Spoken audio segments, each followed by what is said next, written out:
harapannya nanti itu dari sekolah-sekolah juga sudah mulai mengarah ke arah sana. Bagaimana anak-anak itu benar-benar merasa nyaman di sekolahan ya. Dia tidak lagi sekolah itu nunggu hari Jumat ya jam 8 kalau dulu itu kapan liburnya gitu kapan liburnya. Nah kalau sekarang nanti harapan kapan masuk sekolahnya ya.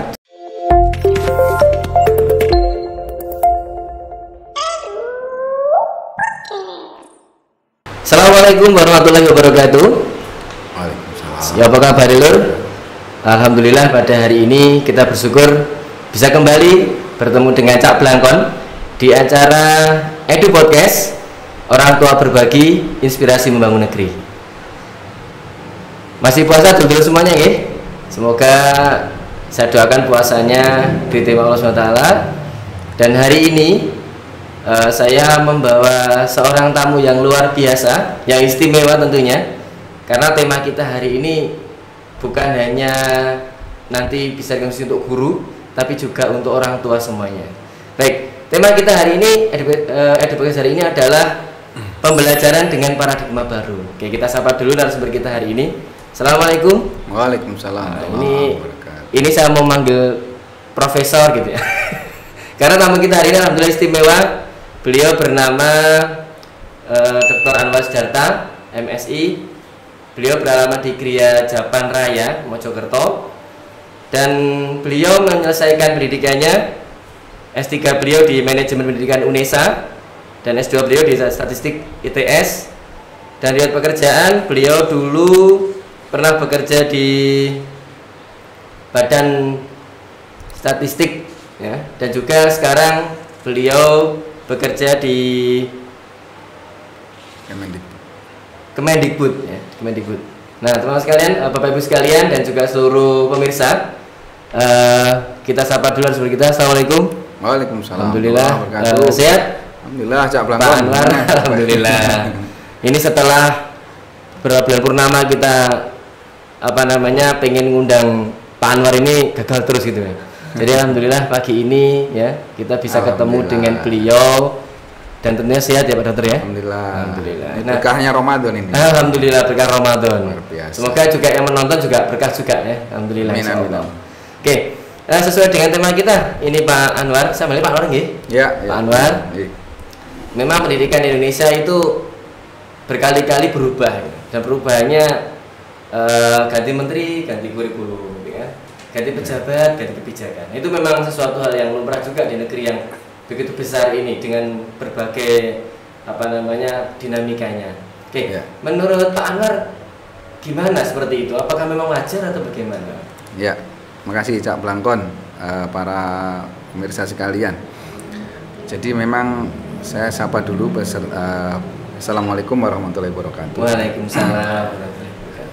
Karena memang perubahan itu kan terus terjadi ya, jadi hidup itu adalah dinamis sehingga setiap masa itu ada tokohnya dan setiap masa ada suasana atau lingkungan yang melingkupinya. Betul. Sehingga tentu ini adalah menjadi sebuah kebutuhan ya, bahwa generasi yang ada hari ini kan juga sudah generasi yang berbeda dengan zaman kita dulu. Oh iya, jauh Pak Dok. Itu tentu sehingga apa yang pendekatan yang kita gunakan kepada mereka pun tentu juga akan berbeda dengan yang dulu kita sekolah. Nah ini, jadi sehingga perubahan-perubahan terkait dengan kurikulum sebetulnya itu sifatnya bukan perubahan ya, tapi penyesuaian. Nah, khususnya kalau terkait dengan dulu kan kita pernah mengalami ada KTSP ya, kurikulum tingkat satuan pendidikan, kurikulum K13. Kata siapa itu biasanya ya? Nah sekarang ini dengan kurikulum Merdeka ini sebenarnya pilihan. Justru sekolah sekarang namanya kurikulum Merdeka ini Pak Anwar ya. Jadi programnya Merdeka Belajar, tapi kurikulum yang di-launching oleh Kemendikbudnya adalah kurikulum Merdeka. Kurikulum Merdeka. Nah itu sekolah tidak wajib tuh Cak Blangkon. Jadi sekolah boleh memilih. Wah enak Lur. Kurikulum sekolah gak wajib lagi. Boleh memilih apa pakai K13, pakai kurikulum darurat atau pakai kurikulum merdeka. Jadi itulah. Ini silsilah kurikulum ini ya akeh lho ya. Ono kurikulum darurat, ono K13. Ya. Ini paling enggak ibu-ibu yang di rumah sambil masak-masak ini juga ngerti. Wow, ternyata ada kurikulum darurat juga gitu ya. Mungkin bisa cerita sedikit ini Pak Anwar. Kenapa kok ada kurikulum sing namanya macam-macam tadi? Saya juga baru tahu ini. Ya. Jadi pendidikan kita secara umum ini ya. Kita kan secara umum kalau dibandingkan dengan beberapa negara yang lain tidak jauh-jauh ya kita di Malaysia level ya Asia, level Asia saja, bahkan Asia Tenggara. Ini kita belum masih harus terus ditingkatkan level kita ini. Ini terkait dengan apa? Hasil tes internasional kita ya, ada tes literasi numerasi, ya, ada sains dan matematika. Oh gitu. Kita masih di bawah. Nah sehingga ini perlu ekstra ya untuk bagaimana meningkatkan supaya kita bisa leading ya, atau paling tidak kita tidak tertinggal dari negara-negara lain. Nah disitulah peran atau pentingnya kita melakukan perubahan ya, atau penyesuaian tadi dengan kurikulum yang baru ini. Baik. Itu Cak Blanko. Jadi urgensi pentingnya di situ. Kenapa kok harus ada penyesuaian? Nah ini harus ada upaya-upaya yang serius untuk melakukan peningkatan. Proses peningkatan itu bisa terjadi. Berarti sekolah itu kan dikatakan nggak wajib gitu. Padahal kan sekolah itu bagian dari pembelajaran. Karena sekolah itu di dalamnya pembelajaran kabeh gitu ya. Dan saya yakin juga Bapak Ibu guru yang menyaksikan hari ini, menyaksikan podcast kita ini juga berpikir bahwa pembelajaran itu yang menjadi isi dari sekolah itu sendiri. Ya. Nah ketika sekolah itu nggak wajib, nanti kira-kira gimana murid kita Pak Anwar? Ya, jadi maksudnya nggak wajib itu kurikulumnya ya, jenis kurikulum yang dipakainya. Oh, jenis kurikulumnya. Maksudnya milih dia pakai K13, KTSP. Lah nanti apa sih bedanya K13 dengan yang sekarang? Nah ini ya perlu saya sampaikan mungkin supaya nanti para pemirsa ya bisa, paling tidak ada beberapa perbedaan ya. Kalau sebelumnya itu kan belajar itu kan dianggap sebagai suatu kewajiban. Nah ini loh ya. Iya. Ini kan paradigma siswa kita kan seperti itu. Jadi sehingga mereka merasakan belajar itu menjadi sesuatu yang membosankan ya, yang menakutkan, penuh tekanan gitu. Iya. Nah di kurikulum merdeka ini ya, belajar ini menjadi pengalaman yang menyenangkan. Jadi benar-benar bagaimana anak-anak itu nanti bahkan dia akan belajar sesuai dengan apa yang dicenderung ya, apa yang menjadi passion dia gitu ya.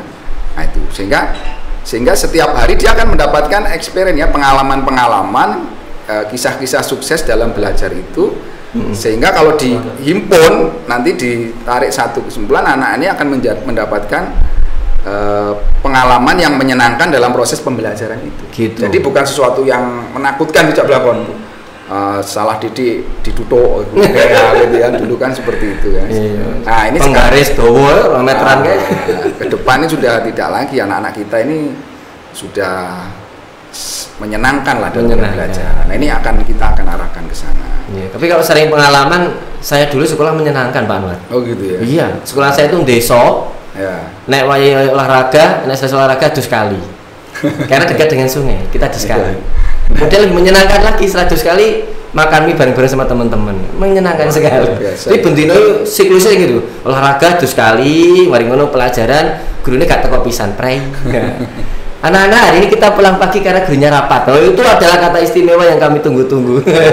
Nah, artinya ini pengalaman dulu, ya. Saya yakin juga teman-teman yang lain juga banyak pengalaman gitu. Ya. Apalagi tahun-tahun 80-an, yang lahir tahun 80-an, lahirnya tahun 90-an juga mengalami itu.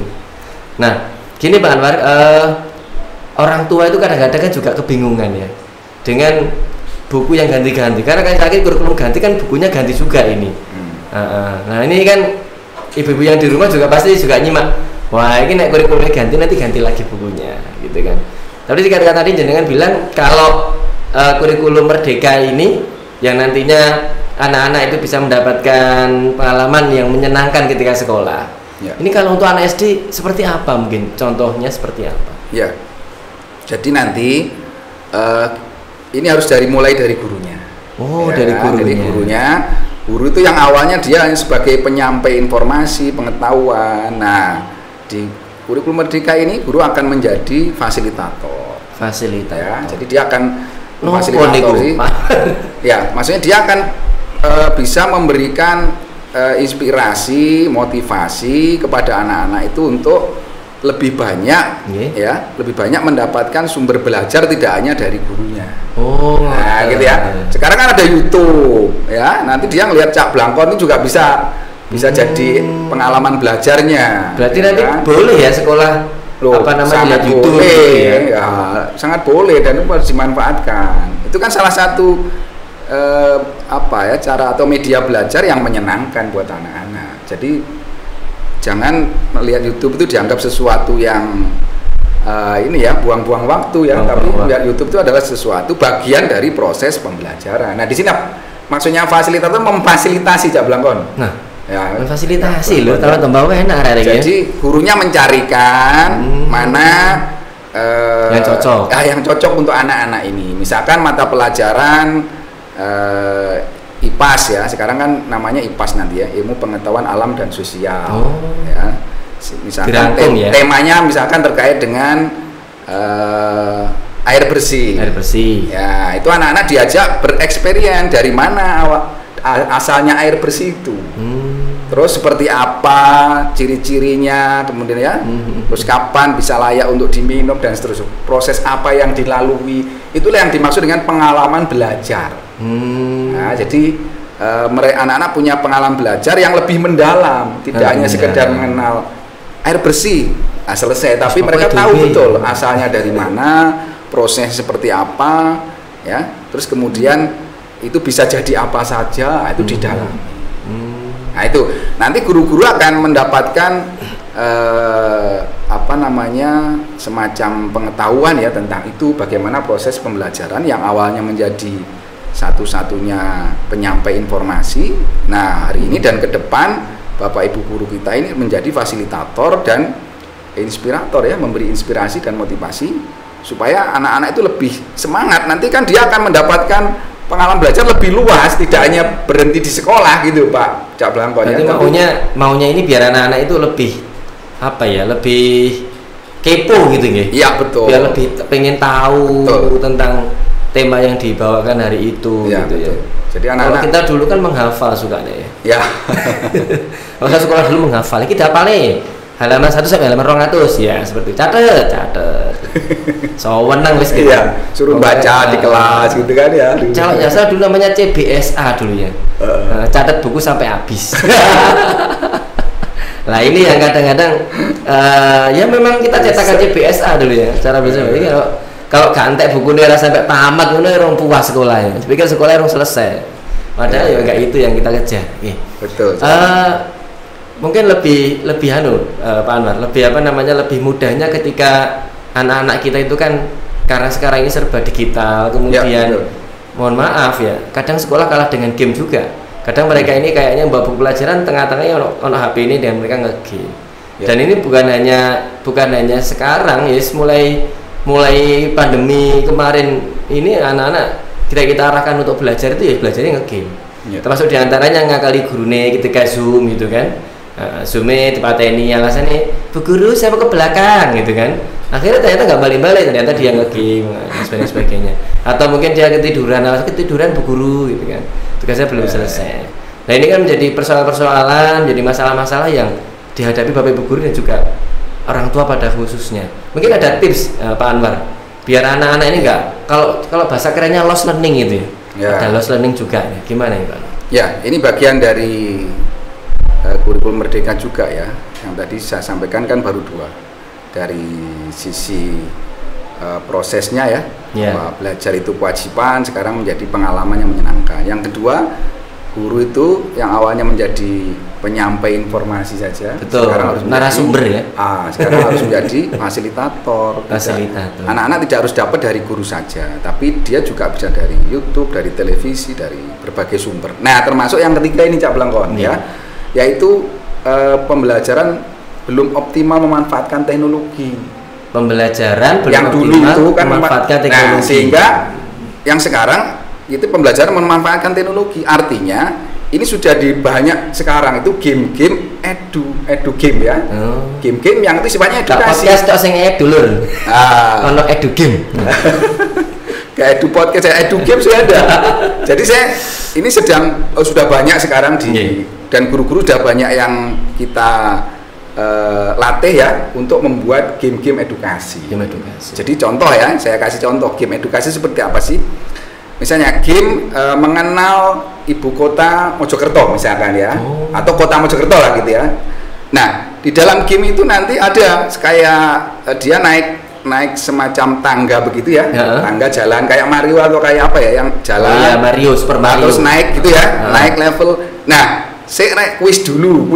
Oh ada kuisnya. Ada kuisnya gitu ya. Jadi kuis itu dikemas dalam bentuk game sehingga anak-anak tereksplor pengetahuannya itu. Jadi dia melihat gambar ya, kemudian di situ kalau mau naik level kuis dulu. Nah, itulah sambil mereka bermain game ya, tetapi mereka sebetulnya sedang belajar tanpa disadari anak-anak itu sedang belajar mengenal kota Mojokerto. Nah, gitu. Jadi mereka jadi pengen sekolah lagi saya ini. Nah, artinya tadi benar-benar menyenangkan itu menjadi satu isi ya. Jadi belajar bukan sesuatu yang kewajiban saja dan penuh dengan tekanan. Tekanan, PR, ulangan-ulangan gitu ya. PR-nya bisa jadi nonton YouTube, PR-nya bisa jadi main game tapi game edukasi. Wah, ini PR dulu pekerjaan rumah dan ruwet gitu, sekarang jadi pekerjaan menyenangkan ini. Jadi saya cerita PR-nya Bu Guru gitu. Ya. Saya sering PR aja, lah PR-nya nonton game kan seneng aja anak-anak ini. Iya. Oke. Game berarti game menjadi salah satu alternatif ya dalam belajar. Alternatif ya. Nah, tentunya dengan berbagai teknologi yang sekarang ada ini kan termasuk di antaranya media sosial gitu kan, media sosial. Ya. Kemudian anak-anak juga, nah ini juga ada loh Pak Anwar, orang tua yang tidak mengizinkan anaknya untuk mengakses gadget. Ya. Nah ini bagaimana kalau nanti orang tua seperti ini kan ketemu orang tua seperti ini juga repot gurunya. Anak saya ini haram untuk pegang gadget. Iya apa lagi ini ya? Ya, jadi ini Cak Blangkon pentingnya juga mengedukasi orang tua. Jadi kan ini ada tripartit ya, sekolah, orang tua dan masyarakat. Jadi pendidikan itu tanggung jawab bersama, tidak bisa diserahkan kepada sekolah saja. Ya, ke depan ini orang tua benar-benar harus dilibatkan. Makanya komite itu kan sudah ada sekarang ya. Tinggal nanti dikuatkan bahwa ada paradigma baru dalam pembelajaran kita ini gitu loh. Nah, kalau ini tidak dikomunikasikan dengan baik kepada orang tua bahwa sekarang alat komunikasi, gadget, laptop, ya itu adalah sarana belajar yang sangat dibutuhkan untuk anak-anak. Jadi bukan sesuatu yang musuhin, bukan sesuatu yang harus dijauhi. Wah, nanti kita ketinggalan dengan dunia yang lain kan gitu. Dunia lain. Bukan dunia lain ya. Jadi anak-anak kita justru harus mulai familiar dengan teknologi. Nah, ini kan sudah 4.0. Nanti ke depan ini sudah 5.0 kan. 5.0. Jadi ya sudah teknologi sudah harus menjadi kesatuan yang melekat dalam kegiatan pembelajaran. Iya. Itu Cak Blangkon. Dan anak-anak kita harus dijelaskan tentang itu, tentang teknologi, tentang belajar menyenangkan. Ya, betul sekali. Nanti tulisannya nanti di depan sana, sekolah menyenangkan. Ya. Tanpa PR, boleh tidur siang. Saya kemarin ketemu loh Pak Anwar, sekolah yang salah satu magnetnya untuk mencari murid itu adalah ada tidur siang. Oh gitu. Iya. Mungkin salah satu belajar menyenangkan juga tidur siang itu mungkin ya. Saya kok terasa ini, wah ini asik ya sekolah itu tidur siang gitu. Karena sekolah ini betul full day. Full day sehingga setelah sholat zuhur itu mereka kemudian memprogramkan ada tidur siang. Ya nanti kapan-kapan semoga Permata Mulia juga bisa ada tidur siangnya juga gitu ya. Kita siapkan kamar-kamar gitu. Ini kayak kos-kosan gitu modelnya. Dan kayaknya itu juga menarik ya Pak Anwar ya, seandainya ada yang seperti itu gitu. Ya bisa jadilah, itu perlu kan kondisional ya, sesuai dengan bagaimana kultur di sekolah itu. Bisa jadi kan kenapa ada tidur siang ya, mungkin anak-anaknya kelihatan capek dan seterusnya ya, mungkin itu bisa jadi alternatif. Itu kan masih kurikulumnya belum kurikulum merdeka. Iya. Nanti merdeka tambah gak terus siang, Melayu yang nanti di pelayon gitu. Iya. Ya, jadi inilah luar biasanya ya kurikulum merdeka. Masih ada lagi Cak Blangkon. Apa itu? Nah, ke depan ini kita harus mulai, kalau pemangku kepentingan tuh selama ini mungkin masih bekerja sendiri-sendiri ya. Okay. Jadi ada dinas, ada sekolah, ada orang tua tadi yang saya sebut ya, ada masyarakat. Nah, ke depan ini memang harus kita lebih intens untuk bekerja sama. Artinya gitu. Begini, karena nanti bisa jadi masing-masing sekolah itu akan menerapkan model yang berbeda-beda. Boleh begitu ya? Ya kan tadi kan ada pilihan, ada yang masih K13, ada yang sudah menerapkan kurikulum merdeka gitu kan. Nah, ini kan berarti apa ya, koordinasi atau pembinaan yang dilakukan oleh dinas, pihak pemangku kepentingan di sini kan lebih komprehensif. Nah, kalau yang seperti ini bagaimana? Nah, ini sangat memungkinkan nanti akan terjadi sharing ya, tukar pengalaman antara satu sekolah. 13 hasilnya ini. Betul. Bonku gawe kurikulum merdeka seperti ini. Betul. Ya. Nah, termasuk juga sharing antar guru. Ini yang penting menurut saya ya. Jadi guru untuk meningkatkan kompetensinya dalam kegiatan pembelajaran, dia tidak harus menunggu pelatihan-pelatihan yang dilakukan oleh dinas atau oleh kementerian gitu ya. Suwe itu kalau lama. Suwe alasannya kalau anggaran itu. Nah, jadi yang harus dilakukan, sekolah memfasilitasi nanti antar guru ini harus bisa melakukan sharing-sharing ya. Bertukar pengalaman.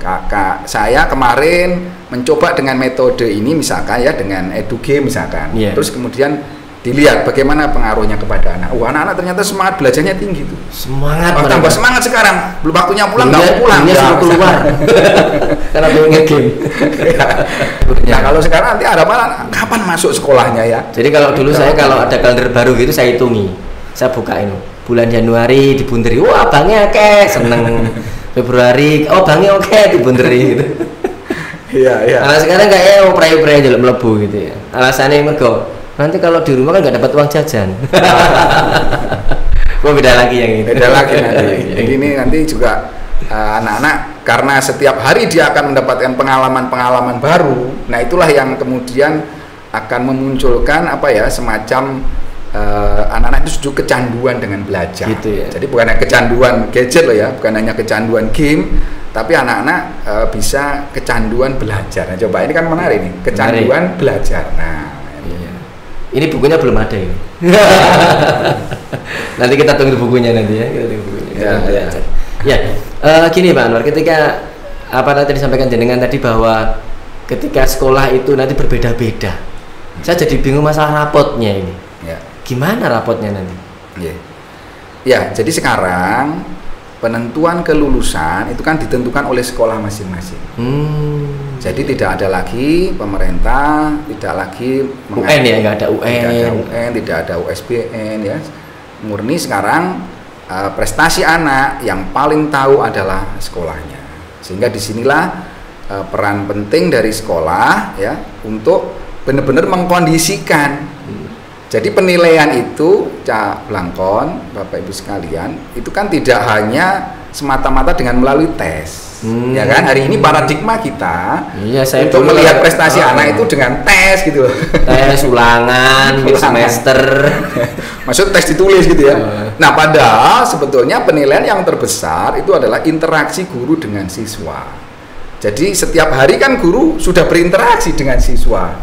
Ya, sebetulnya guru sudah tahu ini anak ini sudah tercapai belum sih capaian pembelajarannya di semester ini kan gitu kan. Nah, jadi gurulah yang paling tahu sebetulnya anak ini sebetulnya sudah tercapai atau belum, atau masih perlu penguatan ya, perlu pembimbingan lebih jauh lagi. Nah, sehingga disinilah nanti ada satu hal lagi Cak Blangkon yang perlu saya sampaikan terkait dengan di awal guru bertemu dengan siswa, atau mungkin tepatnya di awal tahun ajaran baru ya, atau di setiap mungkin secara berkala setiap semester ya. Itu perlu diajarkan yang kita sebut namanya assessment diagnostik ya. Jadi pengenalan siswa secara mendalam. Nah, ini kan. Saya kalau mendalam seneng saya. Ya, artinya begini, Cak Blangkon. Guru ini mengenali betul siswanya dalam satu kelas itu seperti apa modelnya. Itu pasti nggak sama, saya jamin ya. Pasti nggak sama. Yang satu, oh ini sukanya belajarnya malam. Yang satu suka belajar pagi. Yang satu suka belajar sambil dengarkan musik. Yang satu suka belajar sepi suasana. Nah, ini sudah harus dikenali oleh guru depan. Kurang satu Pak Anwar. Apa itu? Nggak mau belajar. Nah, termasuk itu ya. Guru harus mengenali ini anak nggak suka belajar ini. Tapi itu dikenalinya di depan gitu ya. Di depan sebelum Bapak Ibu guru itu menyampaikan materi-materi, memfasilitasi ya. Guru sudah mengenal sehingga pendekatan setiap anak itu bisa jadi berbeda-beda. Wah, nek siswane 34 juga variasinya nanti. Ya, pasti itu. Pasti itu. Ya, tapi nanti kan bisa dikelompok-kelompokkan, Cak Blangkon. Bisa dikelompokkan ya. Terus nanti bisa juga saling ada tutorial teman sebaya misalkan ya. Oh, ini anak ini sudah kalau diajarin 1 tambah 1 perkalian, ini anak sudah mahir ini. Nah, dia coba bisa dikelompokkan dengan teman-temannya yang belum mahir itu tadi, nanti bisa saling ada tutorial di antara mereka. Biasanya kalau yang ngajari temannya itu kan lebih gampang ya. Karena dia tidak malu, tidak takut dengan gurunya gitu. Betul. Nah, itu juga bisa menjadi salah satu metode dalam pembelajaran. Iya, kadang juga memang cerita anak-anak begitu. Nanti kan diajari ambek kancaku mau. Soalnya anu jelas. Gurunya gurung jelas. Mungkin bahasanya berbeda ya, bahasa guru dengan bahasa anak-anak itu. Iya, betul, bahasa anak-anak. Ya. Baik, dulu semuanya tadi banyak yang sudah disampaikan oleh Pak Anwar terkait dengan belajar menyenangkan, sekolah menyenangkan gitu ya. Ini yang belum ini rumah menyenangkan kayaknya.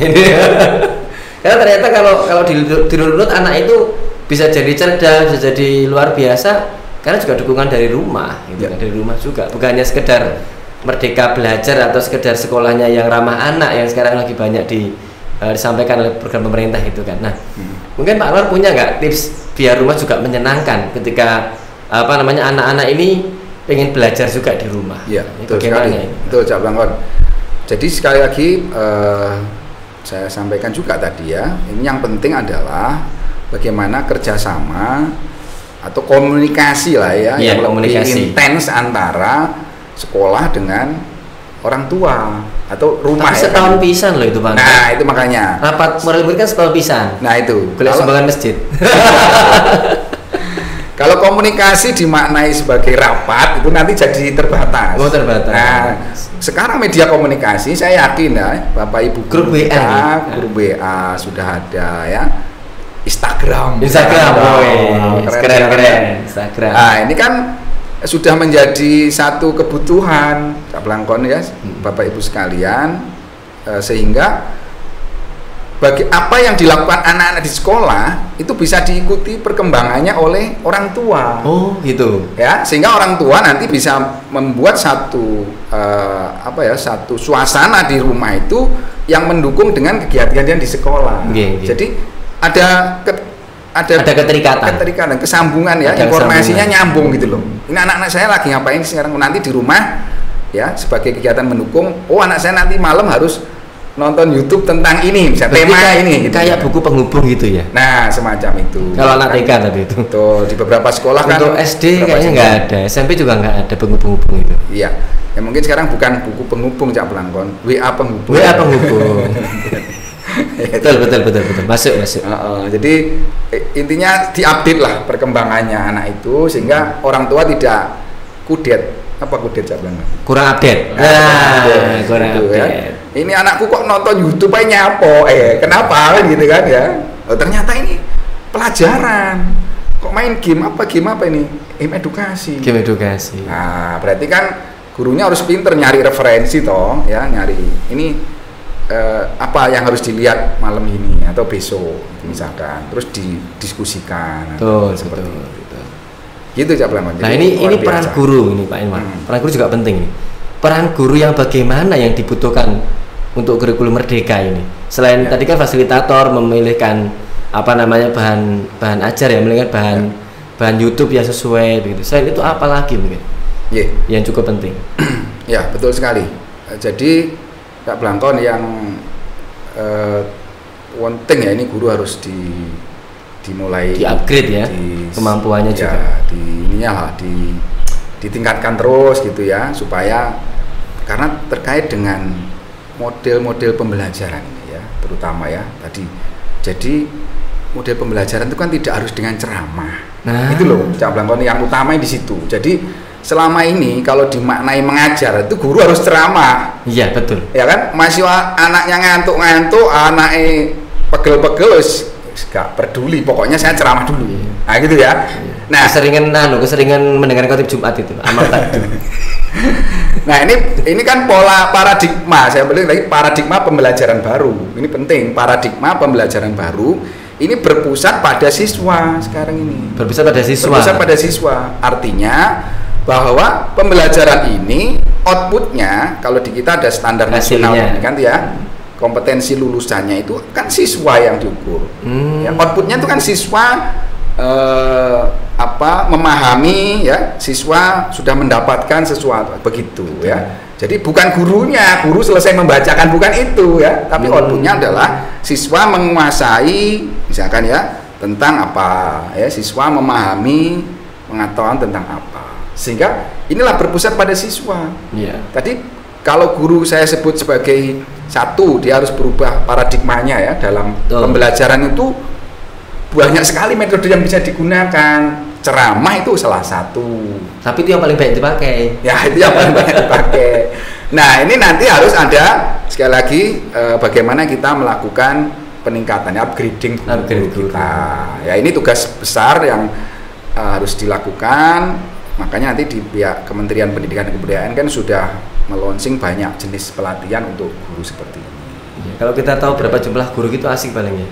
Ya. Berapa jumlah guru se-Indonesia? Kuisnya begitu kuisnya. Nanti kuisnya Edu Podcast hari ini begitu ya. Berapa jumlah guru seluruh Indonesia? Nanti yang menang nanti dapat kaos. Iya. Baik, dulur semuanya. Sesuai dengan tema kita hari ini ya, yang kita ingin mengulas lebih lanjut tentang bagaimana guru mempersiapkan diri dengan perubahan-perubahan gitu kan. Karena perubahan itu sebuah keniscayaan, sebuah kepastian. Nggak mungkin ya hidup itu selalu sama. Senin mangan sego tempe, sego ambek tempe gitu ya. Selasa sego tempe mana? Sesuk kok tempe lama-lama gitu ya. Makanya nanti kalau pada spesifik sego tempe, kadang sego jagung, kadang ya besoknya soto ayam, besoknya rawon dan seterusnya. Nah, Pak Anwar, terakhir ini ya, saya juga pengen tanya, bagaimana ketika sekolah itu nggak punya modal gitu ya? Untuk kurikulum baru ini kan kayaknya saya melihatnya atau saya mengamatinya atau saya ketika mendengar cerita tadi kok butuh modal akeh deh gitu. Nah, ketika untuk sekolah-sekolah yang kurang modal ini gimana ini Pak Anwar? Ya, jadi begini Cak Blangkon, saya tadi nyebut media pembelajaran ya. Sebetulnya media pembelajaran itu kan banyak variasi tadi yang saya sampaikan. Kalau teknologi dimaknai sebagai alat-alat ya yang canggih, barangkali itu memang harganya mahal ya. Tapi kalau media pembelajaran itu kan guru-guru bisa kreatif. Kalau dia memang ada keterbatasan dalam sisi peralatan ya, dia bisa menggunakan alat-alat peraga yang ada ya. Contoh yang saya lihat kemarin, saya pernah mengunjungi satu sekolah, ketika dia tidak memiliki satu LCD untuk nyetel ya, video tentang apa posisi bumi, matahari dan bulan misalkan ya. Itu kan kalau dulu kan kita cuma lihat buku bunter-bunter itu aja ya. Nah, sekarang kan sudah melihat, sudah seperti nyata gitu kan.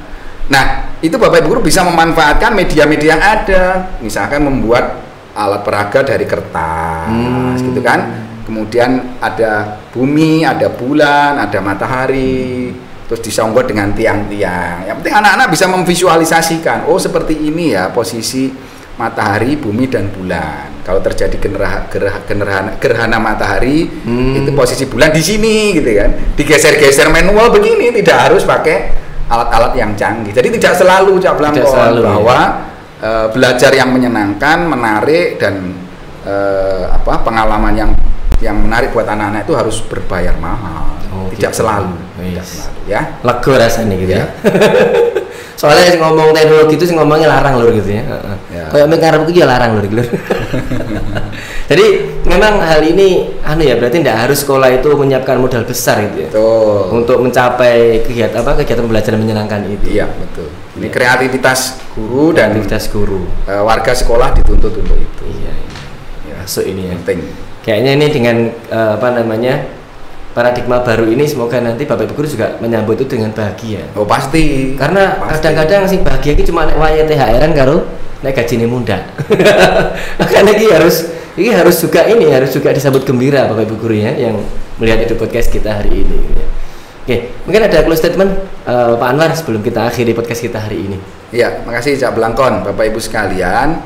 Jadi ke depan kita sangat optimis ya dengan pembelajaran paradigma baru ini akan memunculkan generasi-generasi anak-anak kita ke depan, anak-anak yang unggul ya, tidak hanya di ilmu pengetahuan tapi juga dia memiliki akhlak yang mulia ya, karena mereka sudah terlatih untuk berinteraksi dengan sesama ya, kemudian berlatih untuk saling menghargai perbedaan ya, termasuk juga dia memiliki inovasi dan kreativitas yang tinggi. Nah itulah yang kita harapkan dengan pembelajaran paradigma baru ini, sehingga anak-anak kita menjadi anak-anak yang unggul di masa depan. Saya kira itu Cak Blangkon. Amin. Baik. Oke, dulu semuanya, itu tadi akhir dari podcast kita hari ini.